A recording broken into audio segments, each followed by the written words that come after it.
broke free from the matrix of this journey. Now, what is the matrix of this journey? The matrix of this journey, I began this reading by saying I'm reclaiming the label of twin flame. Again, it's just a label. Use whatever words you choose that makes you feel, good and at peace within yourself, whatever resonates for you. The twin flame label, when we're caught in this journey, we're caught in need, we're caught in desire, we're caught in attachment, we're caught in even obsession, we're caught in bonds, we are caught in cycles of pain, we are caught in focusing outside of ourselves. That is the matrix of the twin flame journey, and that's where we've gotten hijacked by feeling, oh, we have to be with our partner, it has to end in union, it has to be romantic, it has to be this way, it has to be that way.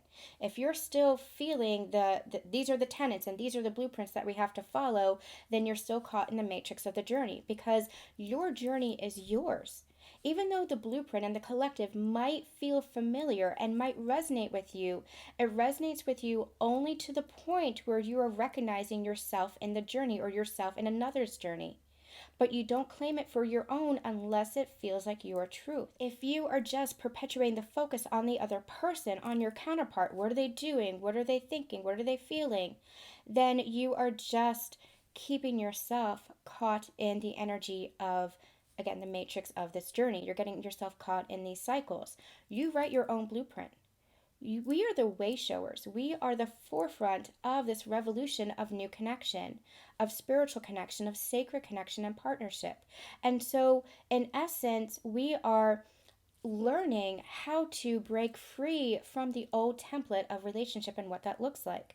You and your partner are here on the ascension journey to help each other to ascend, to help each other to grow and expand in the energy of unconditional love. That is what you hold for each other, unconditional love. But if you're still caught up in, it has to be this way, it has to be that way, it has to look this way. And I've been there myself.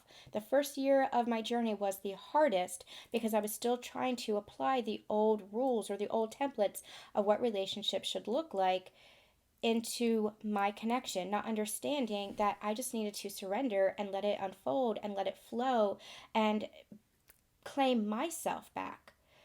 That's what I've been doing on this ascension journey. That's what we've, as divine feminines, have been doing on this ascension journey, claiming ourselves back. Divine masculines in their own way, but I'm speaking to the divine feminines now. You have been claiming your place. You have been claiming your self-mastery, your self-empowerment, your sovereignty. You have been rising in yourself, where you're not worried about what other people are doing. You're not worried about what other people are thinking, because you are so fully embracing and embodying your own sacred self. You are recognizing your divinity. You are recognizing your magic. You're recognizing your power, not as something outside of yourself, but through your own connection to yourself and your connection to God's source. The more you have been claiming that for yourself, the more you have been anchoring in that inner union and claiming that union with your partner. Now, when I say that it's not by the old templates of what relationships need to go by, you know that society has certain programs or has certain stipulations of you need to, date and then get engaged and then get married and then move in together or whatever this is, or and have kids, has certain rules, has certain timelines, or it has certain expectations. That's what you are deviating from. You are learning to live your life according to your morals, your values, what resonates as your truth. And you and your divine counterpart are actually making that decision as one together. It might not always look it in the 3D. You might sometimes question, why is your divine masculine doing the things that he's doing? But the more that you are trusting yourself, the more you are following your intuition and following your joy and your journey, the more that you realize that you're coming together and making the same decisions on the core essence, on the higher level with your divine counterpart. Relationship is what you choose. If you choose to be with your divine counterpart as a romantic relationship, that will be a choice. If you choose a business partnership, if you choose just friendships and you want instead to have a soulmate connection, that is your choice. That is your free will. There is free will on this journey.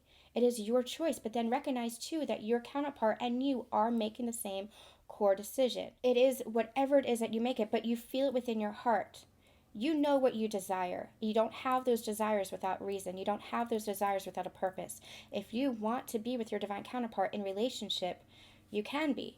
but you also have to be very accepting and honoring of where you both are on the journey. It's not forcing, it's not controlling, it's not trying to fix it, it's not trying to manage it. That's where you're releasing the matrix journey. By you focusing on your journey, you focusing on what brings me great joy, that's where you are coming into union. And your partner will naturally align with you. Naturally align with you. But you have to release the expectation, you have to release the attachment, and you still have the belief, but you release the attachment to that belief.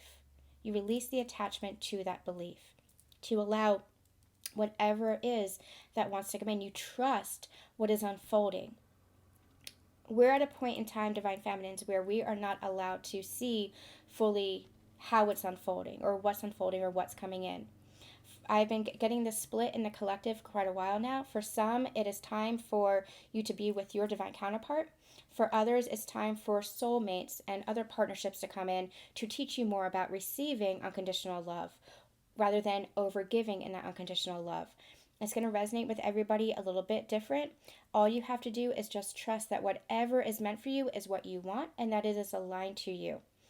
And not to claim unwanted energy or any energy that doesn't resonate with you. Any energy, especially energy of the past, that doesn't resonate with you anymore. So you're anchoring in the present and you're anchoring in a new version of you. And also, I want to mention this because I have it in my notes. Your job as a divine feminine is to heal, to grow, to expand in light, joy, and love. Now, that's not negating the wild feminine or the dark feminine inside of you. You are chaos. You are this storm of beautiful emotion and intuition and magic inside of you, divine feminines. I'm not talking about divine masculines here. If you're a divine masculine, we'll talk about you in another video. You guys have your own magic. You have your own, maybe someday a divine masculine will talk about it as well. I'm welcoming the divine masculine to talk about it as well. But you divine feminines, that is your job. Even as the dark feminine, the darkness is something that we embrace. It's the chaos. It's a Kali Ma energy. Kali Ma is my favorite goddess. I connect with her so fully. I've been connecting with her especially for the past 6 months. She is the goddess of, she's a mother goddess, first of all. She's the divine mother, but she is also the goddess of chaos and destruction. But what I love about her is there is a fierce, feral, and warrior-like energy about her. And what she says, and she's in here now, she's saying, what I am about is not the destruction, but the creation that comes from the destruction. Because what I'm doing is I'm burning away anything that is not in alignment with love. That is your truest and highest self. Love is your truest and highest self. And so she is burning away anything that is not in alignment with your truest and highest self. The ego doesn't like that. The ego just sees the destruction. But if you have faith in yourself, if you trust the process, if you trust the energy and the magic and the power of yourself, you will see what is being created from that destruction. It's what we channeled I think it was a Kali Ma video a couple of months ago, where it might feel like your whole world is turning upside down and inside out. It might feel like your whole world is crumbling, but it's only because that physical world that you had created was based on an old version of yourself. It was based on an old energy. And as you're anchoring into a new energy, your world naturally has to shift. Your physical world naturally has to change. Maybe that's a new career or job that's in higher alignment.